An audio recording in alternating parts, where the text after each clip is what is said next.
mendapatkan WA dari adik junior saya. Dia mengatakan bahwa dia sedang cemas, takut, tanpa dia tahu apa alasan dia merasakan hal itu. Kecemasan yang mengganggu dia membuat dia menjadi sulit tidur, susah konsentrasi, pikirannya kemana-mana, overthinking, dan dia jadi bingung dengan dirinya sendiri. Akhirnya saya memutuskan untuk coba ajak ngobrol, dan akhirnya saya bilang saya butuh waktu untuk bertemu, dan akhirnya kami bertemu dan ngobrol tentang hal ini. Kami ngobrol dan coba untuk menyampaikan gitu ya, apa yang dia rasakan, apa yang menjadi penyebab kecemasan dia. Terkadang dia bisa menjelaskan apa yang membuat dia cemas, mungkin masalah keluarga atau insecure dia. Tapi kadang-kadang dia menyampaikan bahwa cemasnya dia tuh nggak ada alasan gitu. Nah, setelah saya lihat dan pola ini berulang, akhirnya saya memutuskan untuk mencoba meminta dia untuk pergi ke psikiater, meminta pertolongan yang lebih karena ini udah mengganggu kehidupan dia, keseharian dia.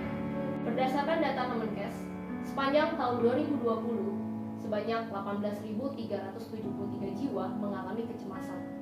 Kecemasan masyarakat Indonesia meningkat 6,8% selama pandemi COVID-19. Apakah teman-teman pernah merasakan kecemasan?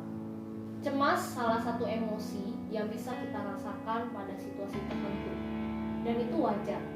Misalnya, ketika kita mendengarkan teman kita mengalami kecelakaan lalu masuk rumah sakit, pasti kita merasa cemas, dan tentu ada dorongan kita pengen melakukan sesuatu. Perasaan yang dirasakan biasanya tidak hanya cemas, mungkin ada perasaan yang lain, takut, stres, khawatir, dan lain sebagainya. Gejala-gejala yang tubuh kita atau pikiran kita mungkin kita terlihat atau kita rasakan, misalnya gemeteran, berkeringat dingin, gugup, gelisah, dalam keadaan tegang mungkin, detak jantung semakin cepat berdetak, sulit tidur padahal udah ngantuk banget, sulit untuk konsentrasi, tubuh terasa lemas, dan pundak terasa berat. Nah, ini mungkin gejala-gejala yang secara sadar atau tidak sadar kita bisa rasakan ya. Tergantung setiap orang masing-masing bisa merasakan hal yang berbeda, tergantung tubuhnya, reaksi tubuh, dan pikirannya. Nah, kecemasan pada porsinya sekali lagi itu wajar. Itu bisa dirasakan seseorang. Ya, kita kan manusia biasa ya. Namun, jika itu berlebihan dan mengganggu seseorang, maka itu perlu dihadapi dan diatasi supaya tidak semakin parah dan mengganggu keseharian. Bagaimana membedakan kecemasan yang normal dengan kecemasan yang berlebihan? Kecemasan tidak selalu menjadi hal yang buruk. Dengan pikiran yang positif, rasa cemas justru bisa memberikan dorongan dan semangat untuk menghadapi tantangan. Contohnya, saat kita akan ujian masuk seleksi perguruan tinggi negeri, kita tahu ya bahwa ada proses seleksi dan itu mungkin sulit bagi sebagian orang, sehingga dia merasa cemas dan takut banget gagal. Dia tetap merasa cemas, tetapi dia berpikir positif. Dia termotivasi untuk melakukan yang terbaik, mempersiapkan ujian dengan belajar, berserah sama Tuhan. Dia juga berusaha dan dia berdoa. Nah, akan berbeda jika rasa cemas muncul dengan tanpa alasan yang kita sadari. Namun kita tahu bahwa ini sudah mengganggu aktivitas dan sebagian yang seharusnya kita kerjakan, kita nggak bisa kerjain. Dalam hal ini, kita perlu waspada. Karena kecemasan juga memiliki beberapa jenis yang mengganggu. Dari level yang normal sampai menjadi gangguan kecemasan yang memerlukan bantuan profesional. Ada beberapa jenis kecemasan. Yang pertama, fobia. Ini mungkin sering dengar ya. Timbul karena fobia tertentu.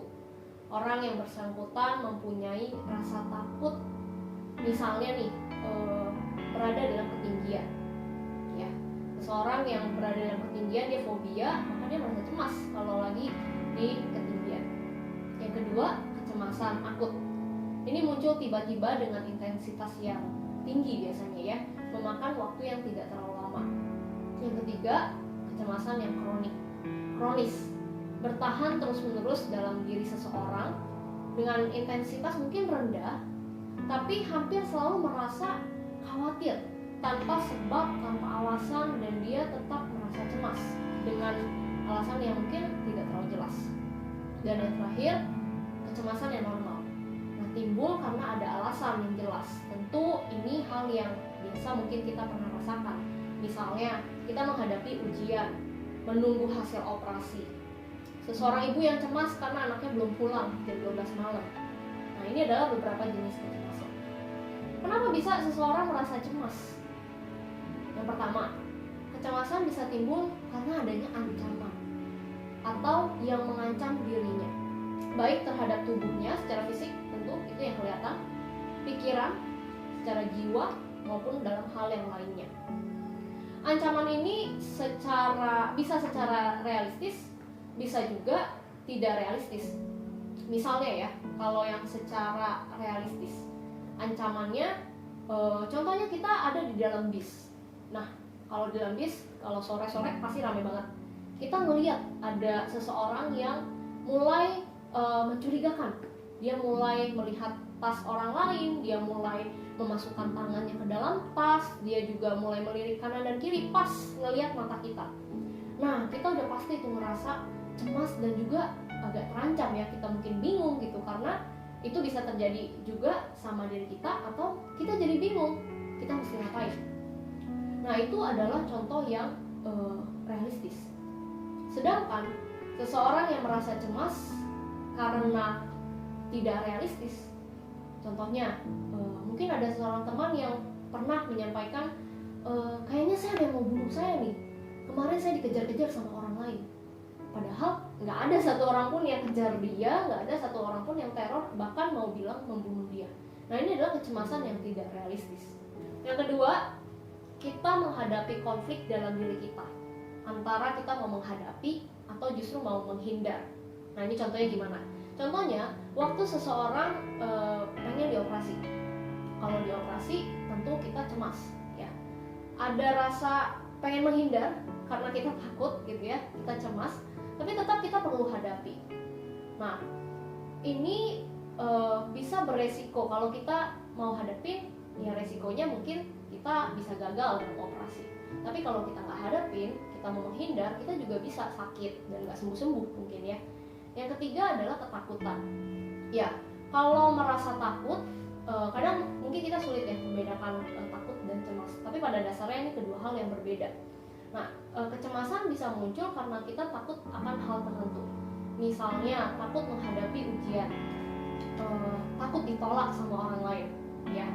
Atau kita takut dengan kejadian-kejadian yang kita nggak harapkan, tapi ada dalam pikiran kita. Yang terakhir, kecemasan bisa terjadi karena keunikan kepribadian setiap individu. Apa maksudnya? Setiap orang pasti punya pengalaman dan interaksi dengan orang lain, dan itu beda-beda. Ada yang merasa cemas dalam hal-hal kecil, tapi ada juga yang cemas dalam hal yang tidak realistis, seperti yang tadi saya sudah sebutkan. Nah, bisa secara psikologi, bisa secara personality, atau secara sosial, atau secara dia merasakan sakit penyakit dalam tubuhnya, dan ini setiap orang bisa punya keunikan masing-masing ketika merasa cemas. Ada juga orang-orang yang tidak percaya adanya Tuhan, yang penuh kasih, maha kuasa, Tuhan yang peduli. Nah, dengan demikian manusia mungkin punya intensitas kecemasan yang jauh lebih tinggi daripada orang-orang yang punya kepercayaan sama Tuhan. Lalu gimana cara kita mengatasi kecemasan? Yang pertama, tingkatkan kepercayaan diri bahwa kita mampu mengatasi tantangan kehidupan. Melihat zaman yang penuh drama ya, dan semakin membingungkan.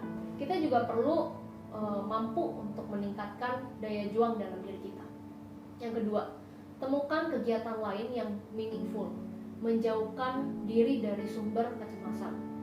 Kecemasan biasanya muncul karena kita terikat dengan satu macam kegiatan atau keinginan kita, karena kita terikat atau kita cenderung lupa bahwa ada aspek kehidupan yang lain yang bisa memberikan kebahagiaan, kepuasan terhadap diri kita. Contohnya apa? Mungkin kita bisa melakukan jurnal emosi, ya, maksudnya apa nih? Menulis apa yang kita rasakan, ya, seperti tulisan diary, Atau kita bisa menuliskan apa yang kita syukuri dalam satu hari ini. Kita bisa menuliskan hal-hal yang positif yang kita dapatkan, manfaat yang baik ketika bertemu dengan orang lain, dan lain-lain. Atau kita juga bisa melakukan olahraga. Olahraga tuh banyak banget macamnya. Jadi mungkin bisa sesuaikan dengan hobi yang kamu suka. Atau kita juga perlu melatih pikiran kita untuk self-talk. Maksudnya gimana nih? Self-talk itu sehat kalau kita memang melatihnya. Contohnya, nggak segala sesuatu yang buruk pasti terjadi pada diriku, dan segala sesuatu bisa dilewati dengan baik. Misalnya seperti itu. Jadi kita bisa melatih diri kita untuk melakukan self-talk yang positif. Kalau diajarin yang negatif, dengan otomatis kita pasti pikirin hal yang negatif. Tapi bagaimana kalau kita balikin, ya, kita ubah menjadi hal yang positif dengan self-talk terhadap diri kita. Yang ketiga, percaya bahwa adanya pribadi, entah itu manusia, entah itu tokoh, bahkan kepada Tuhan yang berkuasa dan bersedia menolong kita. Percaya memang tidak bisa dipaksakan, ya. Itu butuh proses, dan setiap orang punya pengalaman yang mungkin prosesnya bisa dalam waktu yang panjang atau dalam waktu yang singkat. Kita bisa percaya sama orang. Kalau kita tahu siapa pribadi yang bisa kita percaya, misalnya kita belajar dan berani berserah, kita belajar untuk percaya kepada Tuhan, bahwa Tuhan dapat menolong kita dan memberikan pengharapan kepada kita. Nah, ini akan mengurangi kecemasan kita, karena kita tahu ada sosok, ada pribadi yang bisa membantu kita, menolong kita, dan kita nggak sendiri. Dan yang terakhir, bagi kamu yang sudah mengalami kecemasan dengan level yang cukup tinggi, dan mungkin kamu sudah melakukan berbagai cara dan itu tidak menolong, tidak membantu kamu, ya kamu perlu menambahkan keinginan dan usaha kamu untuk berjuang menghadapinya. Nggak enak, iya pasti. Tapi dengan menghadapinya, paling tidak itu dapat membantu kamu untuk mengurangi dan berproses secara perlahan. Cari bantuan profesional, seperti mungkin tokoh agama, atau psikolog, atau konselor, psikiater, orang-orang profesional yang kamu rasa bisa membantu kamu. Lakukan latihan-latihan yang dapat membantu kamu dan bisa mengurangi kecemasan, dan jangan lupa berdoa meminta pertolongan Tuhan yang Maha Kuasa.